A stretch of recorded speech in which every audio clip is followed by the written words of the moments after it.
Hi there, and welcome to my garden. Today I wanted to talk to you about blossom end rot.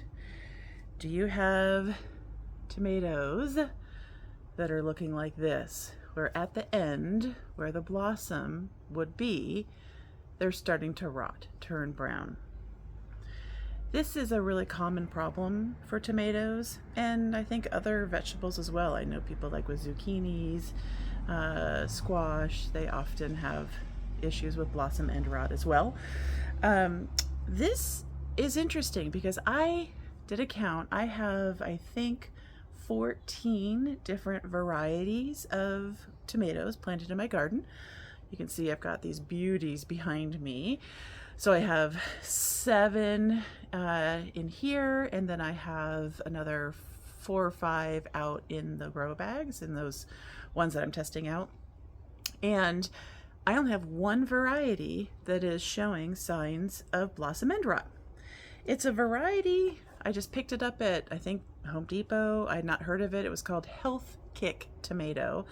And I picked it because it's a smallish tomato, so it's quicker to harvest.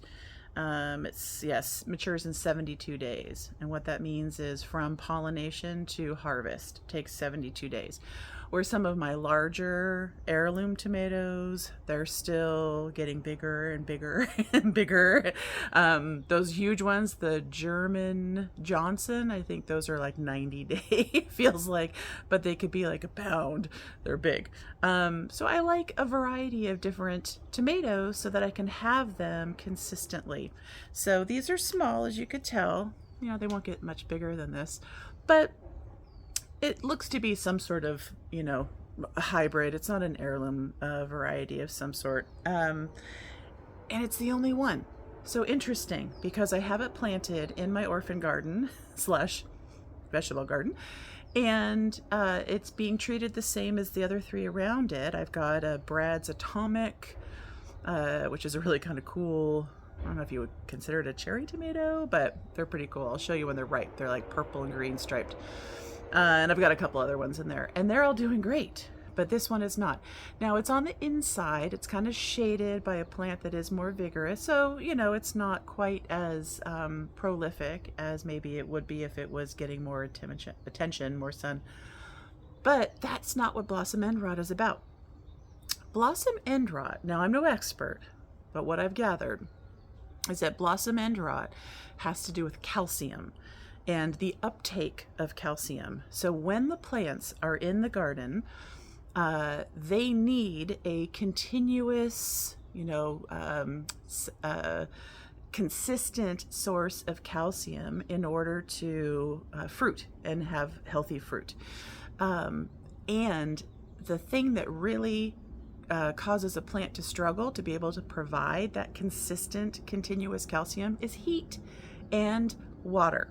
So if your plant is subjected to inconsistent heat temperatures, where the temperature swings wildly, hot to cold, and also you are inconsistent in your watering, too much, too little, too much, too little, which usually follows the heat temperatures, right? Like when it's hot, we go out there and, oh, you need more water. So some of those wide fluctuations cause the plant not to be able to disperse the calcium in the way that it needs to in order to set healthy fruit. And that's typically what leads to blossom end rot. What I do think is interesting, and there's really nothing you can do about it, honestly. All people say is, oh, give them, a Tums. I've seen all sorts of stuff. Tums calcium tabs, fertilizer, give them a bath of Epsom salts. Like, really, there's nothing you can do. I've found in my garden, now I'm gardening in the heat, where spring can veer wildly from 70-degree days to 100-degree days. In fact, this weekend it's supposed to be 109, 110. It was 79 last week. It's been crazy weather. That stresses the plant out, and that's what causes some of these things to happen. There's nothing you can do about that. A Tums calcium is not going to solve this problem. The only thing that will solve this problem, I just pluck them off and dispose of them. Some people let them ripen and then just cut the rottish end off and still consume the tomato. I don't do that. When I see it happening, I cut it off and put them in my compost. I think the best preventative for you not to have blossom end rot, or at least equipping your plants to be able to deal with the conditions better that cause blossom end rot, is make sure that you are creating soil that is full of nutrients, rich nutrients, plenty of balanced fertilizer. I like EB Stone's organic fertilizer, but you use whatever you want. I just always choose organic, especially when it comes to food production. You make sure that your soil, before you even plant your tomatoes, is healthy and full of available nutrients for them to draw off of.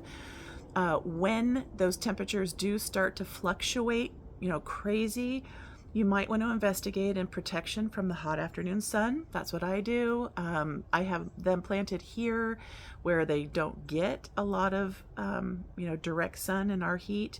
And then in my grow bags, I can move them out of the afternoon sun. So I protect them from the hot afternoon sun. And I really am careful about my watering. It's so tempting to go out and go, oh my gosh, it's 110. I got to give these guys water. I don't. I have them on drip. I have the drip set to, right now in these temperatures, go off every morning for anywhere from 30 to 40 minutes. And then that's it.